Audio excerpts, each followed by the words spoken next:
안녕하세요. 마음속외과 성형외과 전문의 신승환 원장입니다.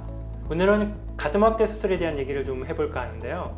아무래도 가슴과 관련된 성형 수술이라고 했을 때 가장 대중적인 수술로 여겨지는 수술이 가슴 확대 수술이겠죠. 이번 시간에는 이 가슴 확대 수술에 대해서 많이들 궁금증을 갖고 계시는 몇 가지 사항들을 알아보도록 하겠습니다. 사실 크기만을 고려했을 때는 환자분이 원하시는 만큼 얼마든지 크게 키울 수 있습니다. 어떻게 해서든 억지로라도 큰 보형물을 넣어주면 되니까요. 하지만 항상 현실은 이론과 많은 차이가 있죠. 확대 수술을 할 때 가슴에 들어가는 보형물의 사이즈에는 실제적으로 한계가 있습니다. 그리고 이 한계치가 사람마다 각기 차이가 있고요. 확대든 축소든 가슴의 사이즈를 결정하는 것은 각자가 가지고 있는 흉곽의 폭이기 때문입니다. 타고난 흉곽 폭이 좁은 사람은 그 안에 들어가는 보형물도 작은 사이즈를 선택할 수밖에 없고요. 반대로 흉곽 폭이 좀 넓으신 분들은 보형물 사이즈를 더 여유롭게 선택하실 수 있습니다. 거기에 더해서 피부의 탄성도 반드시 고려해야 할 요인입니다. 확대 수술은 내부에 공간을 만들고 보형물을 넣어서 크기를 키워주는 수술입니다. 안쪽이 원래보다 더 가득 찼기 때문에 겉피부가 그 사이즈 맞게끔 부드럽게 늘어나줘야 자연스럽죠. 그런데 피부의 탄성과 성질에 따라서는 잘 늘어나지 않는 분들도 계십니다. 풍선을 끝까지 가득 불면 부피는 커지지만 촉감은 터질 것처럼 탱탱하겠죠. 풍선을 조금 덜 불어야 촉감도 부드러울 것입니다.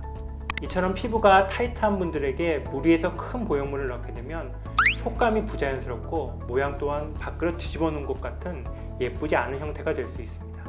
따라서 개인의 특성에 맞춰서 적절한 보형물, 즉 풀비나 C컵 정도를 목표로 해서 보형물을 선택하는 것이 일반적이라고 하겠습니다.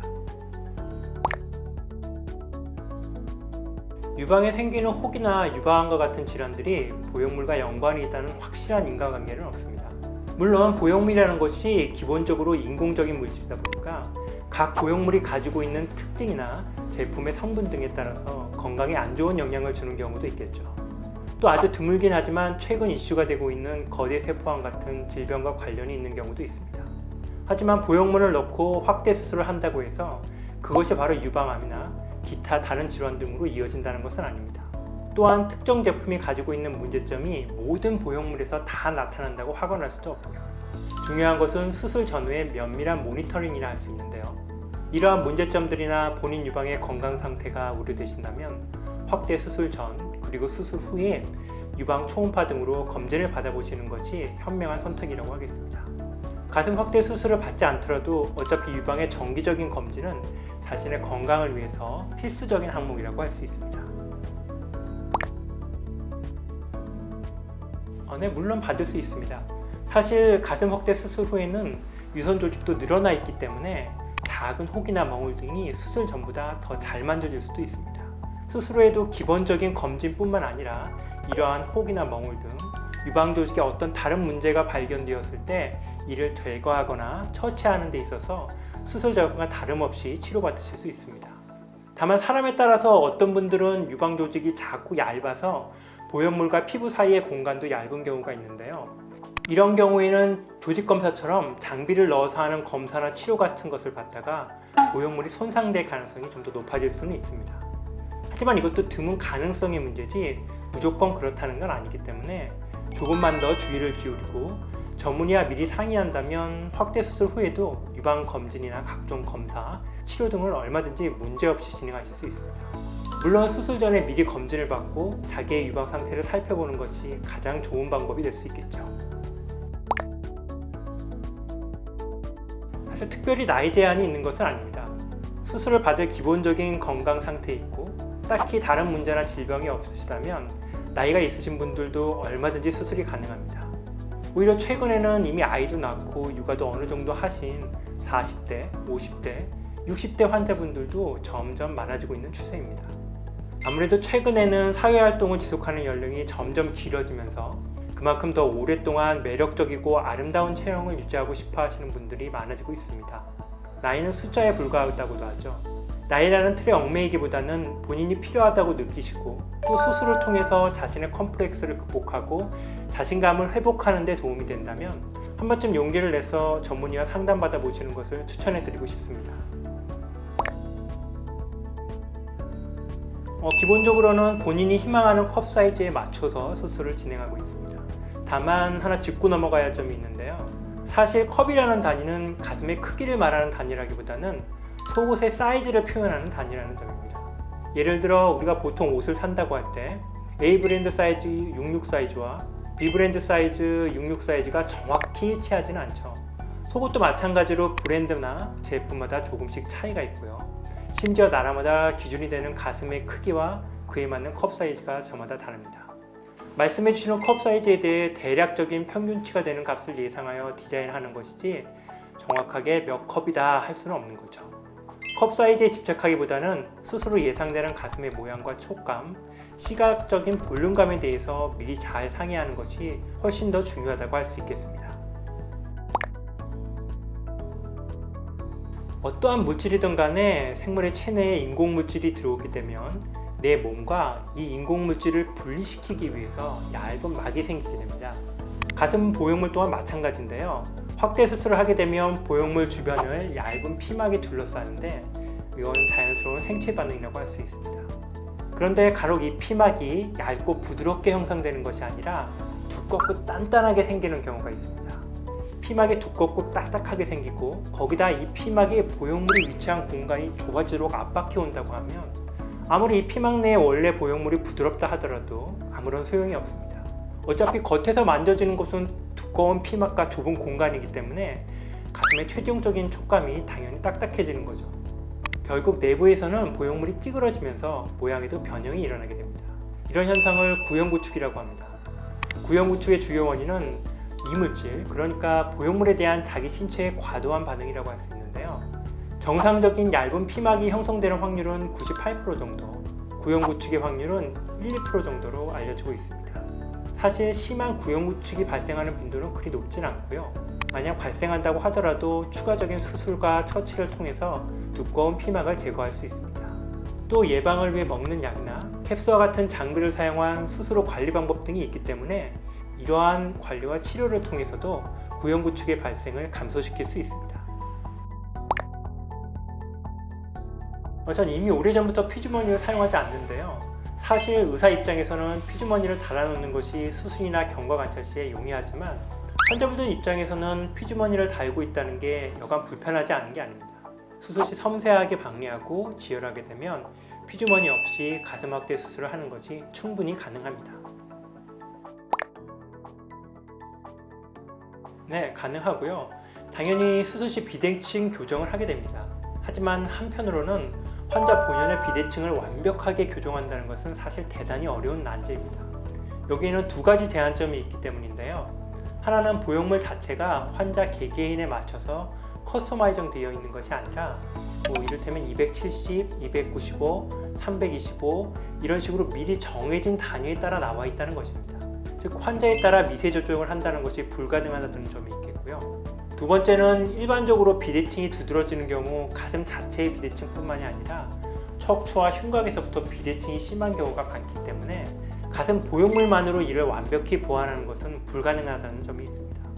이러한 점들을 고려할 때 비대칭 교정이 목표인 분들은 기대치를 다소 낮출 필요가 있고요.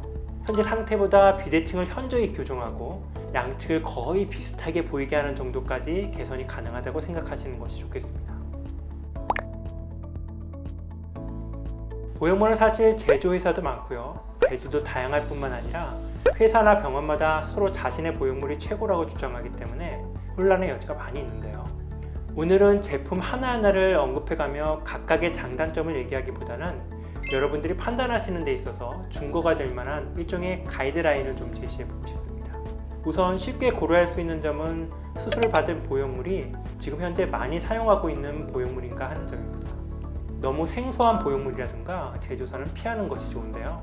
널리 알려진 보형물일수록 사용감이 많이 축적되어 있어서 부작용의 예측이 가능하고 제조사의 네임밸류 또한 있어야 AS 등에서도 수월하기 때문입니다. 사실 남들이 많이 사용하는 데에는 다 그만한 이유가 있다고 할 수 있는데요.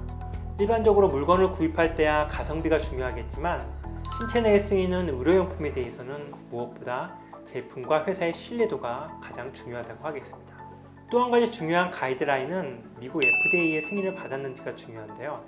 우리나라의 KFDA나 유럽의 식약청을 무시하려는 것이 아니라 미국 FDA 승인 조건이 여타의 나라보다 훨씬 까다롭고 기간도 오래 걸리기 때문입니다.